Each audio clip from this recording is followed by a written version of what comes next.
تقدس اندر بلا لیتے اور بڑی شفقت سے خود نیچے جا کر چائے وغیرہ خود اٹھا کر لاتے اور مہمان نوازی فرماتے، اور مسجد مبارک میں حضرت اقدس کے ساتھ بیٹھ کر بہت دفعہ کھایا پیا۔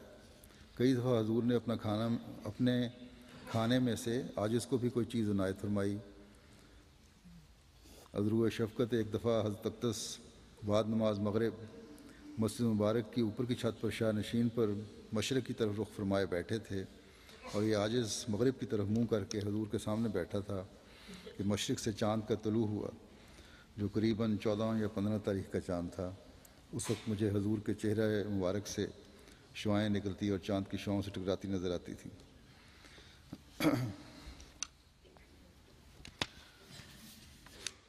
پھر حضرت میاں چراغ الدین صاحب رضی اللہ تعالیٰ عنہ ولد میاں صدر الدین صاحب کہتے ہیں کہ شیخ مظفر الدین صاحب آپ پشاور کے والد صاحب نے لاہور میں حضرت مسیح موعود علیہ الصلوۃ والسلام کی دعوت کی۔ کمرہ چھوٹا تھا اور لوگ زیادہ آ گئے تھے۔ میں حضور کے پاس کھڑا تھا، بیٹھنے کے لیے جگہ نہ تھی۔ حضور نے مجھے دیکھ کر اپنا زانو اٹھا کر اور مجھے اپنے دستے مبارک سے پکڑ کر اپنے پاس بٹھا لیا اور فرمایا کہ میرے ساتھ کھاؤ۔ اس پر میں نے حضور کے ساتھ بیٹھ کر کھانا کھایا۔ حضرت ذوالفقار علی خان صاحب ولد عبدالعلی خان صاحب رامپور کے تھے۔ کہتے ہیں کہ جب میں آتا تھا تو میرے کھانے میں پلاؤ ضرور ہوتا تھا۔ ایک دن میں نے حافظ حامد علی صاحب مرحوم سے پوچھا کہ پلاؤ دونوں وقت کیوں ہوتا ہے؟ تو انہوں نے فرمایا جب آپ پہلی بار آئے تھے تو حضور نے مجھے بلا کر فرمایا تھا کہ تحصیلدار صاحب کے لیے پلاؤ ضرور لایا کرو۔ حضور نے میرے باورچی سے ایک مرتبہ گرداسپور میں بریانی پکوائی تھی۔ اس سے غالباً خیال کیا ہوگا کہ یہ اکثر کھاتے ہیں جب بھی باورچی مشاق ہے،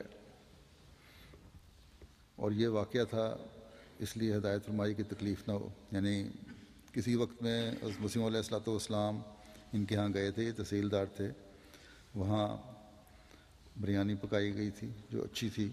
اس باورچی نے جو بریانی پکائی تھی اس سے مسیح علیہ السلام کو خیال ہوا کہ یہ لوگ اکثر کھاتے ہیں، تبھی باورچی جو ہے وہ اچھی بریانی پکاتا ہے۔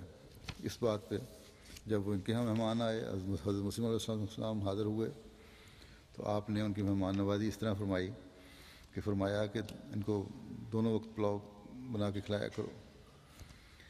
حضرت بدر الدین صاحب ولد گل محمد صاحب ملیر کوٹلے کے تھے۔ کہتے ہیں کہ ایک روز عاجز اپنے والد صاحب کے ہمراہ بورڈنگ والے کنویں سے پانی نکال رہا تھا۔ رات کے 9 بج چکے تھے اور نماز عشاء بھی ہو چکی تھی۔ تو حضور اپنے ہاتھ پر ایک پیالہ جس میں دودھ اور ڈبل روٹی پڑی تھی اٹھائے کنویں پر آ گئے اور آ کر میرے والد صاحب سے فرمانے لگے، بابا جی کوئی مہمان بھوکا ہے؟ اس پر والد صاحب نے کہا کہ حضور میاں نجم الدین تو سب جگہوں سے دریافت کر گئے ہیں، سب نے کھانا کھا لیا ہے۔ تب حضور نے فرمایا اچھا میرے ہمراہ چلو۔ تب ہم دونوں باپ بیٹا حضور کے ہمراہ ہو لیے۔ جب مہمان خانے میں جا کر مہمانوں سے معلوم کیا تو کوئی نہ ملا، تو پھر ہم شیر محمد صاحب دکان جو اس وقت کھلی تھی اس کے پاس پہنچے تو وہاں سے ایک صاحب نے کہا کہ حضور میں نے تو دودھ ڈبل روٹی کھانی ہے۔ اس پر حضور نے وہ پیالہ اس صاحب کو دے دیا۔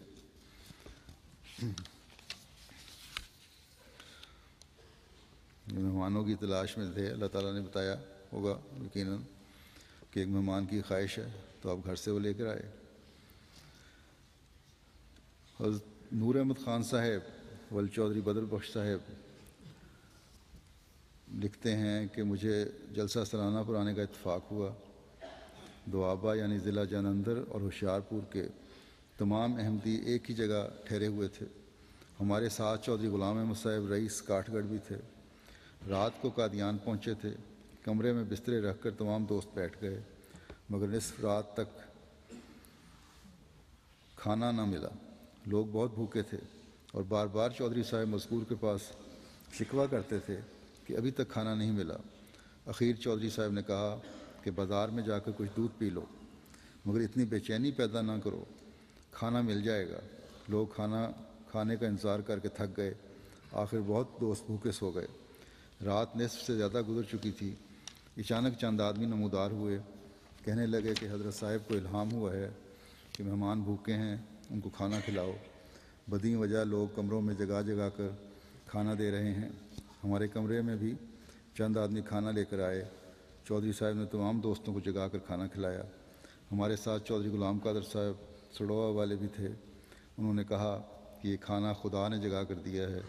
وہ بقیہ ٹکڑے بطور تبرک کے کہ یہ الہامی کھانا ہے اپنے پاس سڑوئے کو لے گئے، ساتھ ہی لے گئے اپنے جاتے ہوئے۔ بس ڈاکٹر حشمت اللہ خان صاحب انچارج نور ہاسپٹل بڑا لمبا عرصہ ہے، جو حضرت مسلم موعود رضی اللہ عنہ کے معالج بھی رہے ہیں، بلکہ وفات تک آپ کے ساتھ ہی رہتے تھے۔ وہ لکھتے ہیں کہ جلسے کے موقع پر ایک شب بحیثیت اپنی جماعت کے سیکرٹری کے صدر انجمن احمدیہ کے اجلاس میں میری حاضری ہوئی۔ یہ اجلاس بعد نماز مغرب اور عشاء مسجد مبارک میں منعقد ہوا۔ خاکسار اپنی ناتجربہ کاری اور سادگی کی وجہ سے یا شوق کی وجہ سے اعلان شدہ وقت کے اول وقت میں ہی اجلاس کے مبارک مقام یعنی مسجد مبارک میں پہنچ گیا۔ گو وہ وقت کھانے کا تھا اور مجھے سخت بھوک بھی لگی ہوئی تھی، کیونکہ صبح 8 بجے کا کھانا کھایا ہوا تھا، مگر جلسے کے احترام کی وجہ سے یا پابندی وقت کے خیال سے خاکسار نے اپنی ناچیز حاضری کو اول درجے پر برقرار رکھا، یعنی نماز ہائے مغرب و عشاء جو جمع ہو کر ادا ہوئی تھیں کے بعد بجائے باہر جانے کے مسجد میں ہی بیٹھ گیا اور جلسے کے انعقاد کی انتظار کرنے لگا۔ ممبران کی آمد دیر کے بعد شروع ہوئی اور قریب 9:30 بجے کے جلسے کی کارروائی شروع ہوئی اور قریباً 11-12 بجے جلسہ ختم ہوا۔ اس دوران میں شدت بھوک کی وجہ سے خاکسار کی حالت ناگفتہ بے رہی اور یہ شدت مجھے دیر تک یاد رہی اور اب تک بھی بھولی نہیں۔ جلسہ سے فارغ ہو کر جب میں اپنے جائے قیام پر گیا تو جماعت پٹیالے کے احباب میں سے غالباً حافظ بھائی ملک محمد صاحب میرے لیے روٹی کا ایک ٹکڑا لے آئے تھے۔ لنگر کھانا بند ہو چکا تھا۔ میں نے اس ٹکڑے کو چبانا شروع کر دیا۔ ابھی وہ ختم نہ کیا تھا کہ ایک زبردست دستک ہمارے کمرے کے دروازے پر پڑی اور آواز آئی کہ کوئی مہمان بھوکا ہو جس نے کھانا نہ کھایا ہو وہ آ جائے اور چل کر لنگر خانے میں کھانا کھا لے۔ خاکسار کے ساتھیوں نے مجھے بھی نکال باہر کیا اور لنگر میں پہنچ کر جو کچھ ملا بعد شکر کھایا۔ اگلے روز قریباً 10 بجے دن کے حضرت مسیح موعود علیہ الصلوۃ والسلام کو مسجد مبارک کے چھوٹے زینے کے دروازے پر کھڑے ہوئے دیکھا اور خدام کو گلی میں حضور کی طرف رخ کیے ہوئے کھڑے دیکھا اور حضور کے سامنے حضرت مولوی نور الدین صاحب بھی تھے اور حضور کچھ جوش کے ساتھ ارشاد فرما رہے تھے کہ مہمانوں کے کھانے وغیرہ کا انتظام اچھا ہونا چاہیے۔ رات مجھے الہام ہوا ہے یا ایھا النبی اطعم الجائع والمعتر کہ اے نبی بھوکے اور معتر لوگوں کو کھانا کھلا۔ چنانچہ مجھے معلوم ہوا کہ آدھی رات کو جگانا اس الہام کی بنا پر تھا۔ حضرت مولوی ابراہیم صاحب بقاپوری رضی اللہ عنہ ولد صدر الدین صاحب فرماتے ہیں کہ ایک سالانہ جلسے پر حضور نے فرمایا سب آنے والوں کو ایک ہی قسم کا کھانا کھلاؤ۔ اس پر خواجہ صاحب یا کسی اور نے عرض کیا کہ حضور بعض غرباء ایسے بھی آتے ہیں جن کو اپنے گھر میں دال میسر نہیں آتی، اس لیے ان کو یہاں دال کھلانا معیوب نہیں۔ حضور علیہ السلام نے فرمایا کہ گو ان کو گھر میں دال نہ ملتی ہو، لیکن جب دوسرے کو گوشت یا پلاؤ کھاتے ہوئے دیکھیں گے تو ان کو کھانے کی خواہش مزید پیدا ہوگی اور بصورت نہ ملنے کے ان کی دل شکنی ہوگی۔ میرے مرید خواہ وہ غریب ہوں یا امیر، میرا ان کے ساتھ ایک ہی جیسا تعلق ہے، اس لیے ایک ہی قسم کا کھانا پکاؤ، گوشت پلاؤ وغیرہ دو تو سب کو دو اور دال دو تو سب کو دو۔ بس یہی اصول مد نظر رکھنا چاہیے ہمیشہ۔ حضرت مفتی چراغ الدین صاحب ولد مفتی شہاب الدین صاحب لکھتے ہیں کہ حضرت صاحب کو کپورتھلے کی جماعت سے خاص انس تھا۔ حضور نے الگ اس جماعت کے لیے پلاؤ تیار کروایا تھا۔ جب تیار ہو چکا تو حضور نے کسی کو فرمایا کہ جماعت کو کھلا دو۔ اس شخص نے، یہ جلسے کے علاوہ کی بات تھی، اس شخص نے عرض کیا کہ حضور وہ تو چلے گئے ہیں۔ فرمایا یکے پر کھانا بٹالہ لے جاؤ اور جب وہ اسٹیشن پر اتریں تو کھانا پیش کر دو۔ پیچھے بھجوایا کھانا ان کے۔ چنانچہ حضور کا آدمی یکے پر ٹانگے پر کھانا لے کر ہمارے پاس سے گزر گیا، ہمیں علم نہ ہوا۔ جب ہم اسٹیشن پر پہنچے تو حضور کی طرف سے کھانا پہلے موجود تھا۔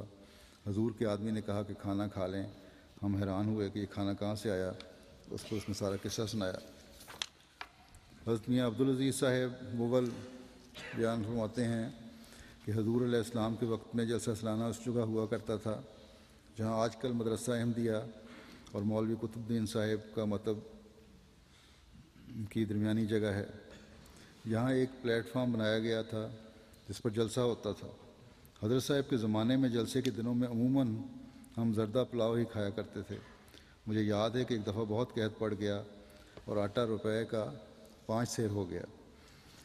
حضرت مسیح موعود علیہ الصلوۃ والسلام کو لنگر کے خرچ کی نسبت فکر پڑی تو آپ کو پھر الہام ہوا، الیس اللہ بکافٍ عبدہ۔